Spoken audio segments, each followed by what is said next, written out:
Hello, my name is Chris Fick and I'm with the League of Oregon Cities. And what follows is a presentation on our state's complicated property tax system and some potential ideas for reform. But first, let's take a look at how Oregon cities are faring. According to League Financial and Survey research, Oregon cities are struggling. Over the last 5 years, cities have seen revenues decline and rainy day funds plummet. Cities are also understandably pessimistic about being able to meet their financial needs.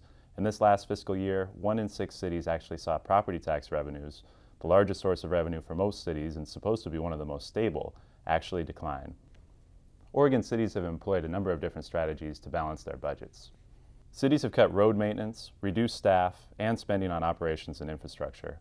Cities have also required employees to pick up more of their healthcare costs, and in some instances, cities have even cut spending on public safety. Because of these ongoing challenges, the League's Board of Directors has made revenue reform a long-term priority of the League's. And any reforms to Oregon's property tax systems means reforming Measures 5 and 50, so here's a quick review of each. Measure 5, passed in 1990, capped property taxes for all general governments, cities, counties, and special districts, at $10 per $1,000 of a property's real market value. Schools have a limit of $5 per thousand. Because these limitations are tied to real market values, Measure 5 played a larger role in city finances since the collapse of the housing market. Measure 50, passed in 1997, did a number of things. First, it created a new assessed value by subtracting 10% from the 1995-96 real market values of a property. It also capped annual growth in assessed value at 3% annually. That's why in the graph on your screen you see real market values, the red line, increased considerably with the housing bubble, while the artificial assessed value, the solid dark line, increases much more slowly. Measure 50 also set permanent tax rates for all existing tax jurisdictions, based largely on their 1995-96 rates. It also shortened the maximum length of a local option levy from 10 to 5 years. As a result of these two measures, assessors now calculate your taxes using the Measure 50 system, but then check them against the Measure 5 limitations. The effects of these two measures have been considerable. First, cities and other local governments suffer what's called compression. Compression is what occurs when a property's taxes exceed the Measure 5 limitations of $10 for general governments and $5 for schools. If those limitations are exceeded, revenues are reduced or compressed until the limitations are met. Currently, half of all cities are in compression, and revenues lost to compression are increasing rather dramatically. Cities have seen compression increase 161% over the last 4 years, while compression losses for school districts have increased 216%. What's worse, under our current system, local option levies, the temporary taxes approved by voters locally, are compressed first, all the way down to zero, before any permanent rates are compressed. That means that local voters that approve additional taxes on themselves often can't receive the services that they vote to support. Moreover, since general governments are lumped into the same category, the taxing actions of other overlapping taxing jurisdictions can have a detrimental effect on other governments. The situation in Sweet Home, Oregon illustrates the problem. Sweet Home is a timber-dependent community of 9,000 people in Linn County.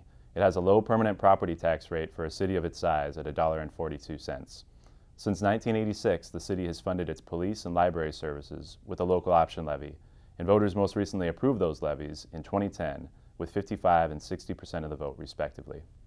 But Linn County passed its own local option levy in 2011, pushing many properties in Sweet Home into compression, and real market values fell as well. As a result, compression losses on the city's local option levy increased from $300,000 several years ago to $824,000 last year, almost 30% of what was expected to be collected in the levy.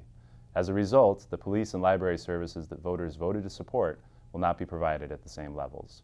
But the situation isn't confined just to Sweet Home.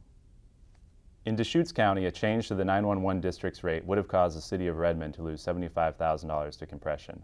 And Multnomah County is currently considering the creation of a library district that would worsen compression in Portland and cause the city to lose $7 million from its general fund and $1 million from its local option levy.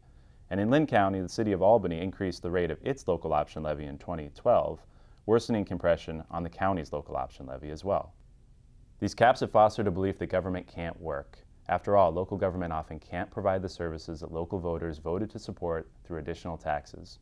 A recent Oregonian article illustrated the problem in Multnomah County, which recently renewed its local option levy for its library system with nearly 84% of the vote. Compression reduced what was collected in Multnomah County, however, and the library's hours of operations were reduced significantly. One voter was surprised to find the library completely closed on Mondays and said, quote, "So terribly disappointed that what we voted for apparently wasn't," end quote. Another problem with local option levies is that voters whose properties are in compression may be voting to support local option levies that they themselves may not have to pay.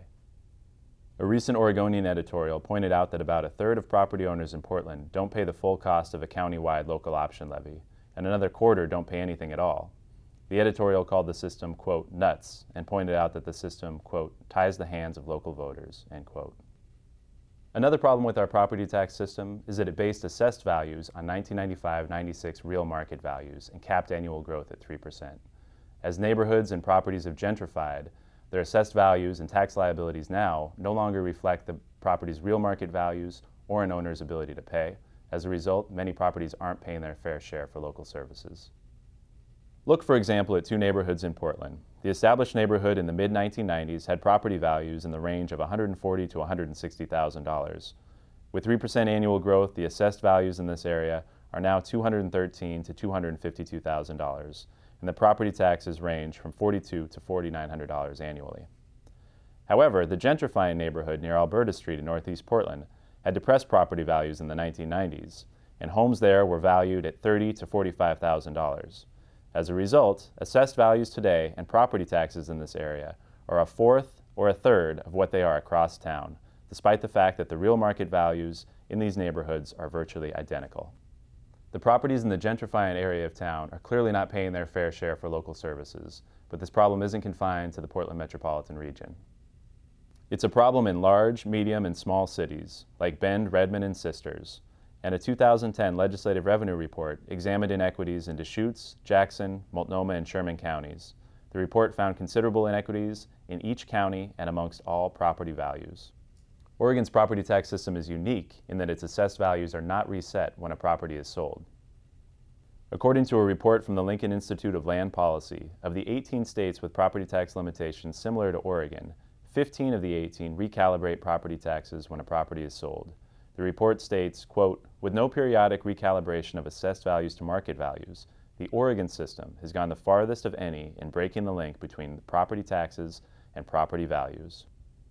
In order to address these issues around compression and inequities in assessed values, the League is pushing for two reforms to our property tax system. First, we believe local voters should be empowered to pass local option levies outside of compression and for a maximum length of 10 years. Second, we believe property taxes should be reset to market value when a property is sold or constructed. The sale of a property is both a market-driven determination of its worth and an owner's ability to pay their fair share. We know that voters across the state support local option levies. Since 1997, 45 cities have passed local option levies, and 34 cities have passed the same levy more than once. We see similar support for school district levies, with 26 school districts having passed levies. Voters from Joseph, Helix, Klamath Falls, and Colton have passed local option levies supporting their local schools since 1997. Likewise, 16 counties have passed local option levies, with Tillamook County passing 8 and Crook County passing 6. And this past May, local voters approved 18 out of 21 local option levies throughout the state, proving that local voters will support paying additional taxes for services that are provided locally. The benefits of the two measures that the League is proposing are numerous. First, they empower local voters to pass local option levies outside of compression, so voters can determine the level of services they want in Sweet Home, for example, for library and police services, or in Multnomah County for their library system. Your property taxes pay for services that have a direct bearing on your property's value. Local voters should be able to determine the quality of their parks and libraries and the level of police and fire protection in their communities. Second, allowing local voters to pass local option levies outside of compression can reduce some of the unintended consequences where the desires of additional services in one community could detrimentally harm the services provided in another. Third, these measures improve the fairness of our property tax system by requiring every property owner to contribute to a local option levy that's passed in their community, and by recalibrating assessed value to market value when a property is sold. Since school property tax revenues play a role in the state school funding formula, these changes would mean that all property owners are now paying their fair share for our schools, as well as for the police, fire, and parks provided locally. It should be noted and emphasized that neither of these two measures will increase anyone's taxes. It should also be noted that local voters need to have the ability to pass local option levies outside of compression prior to any reset at sale scenario. Under a reset at sale scenario, local option levies may otherwise be compressed, undermining the will of local voters to provide local services.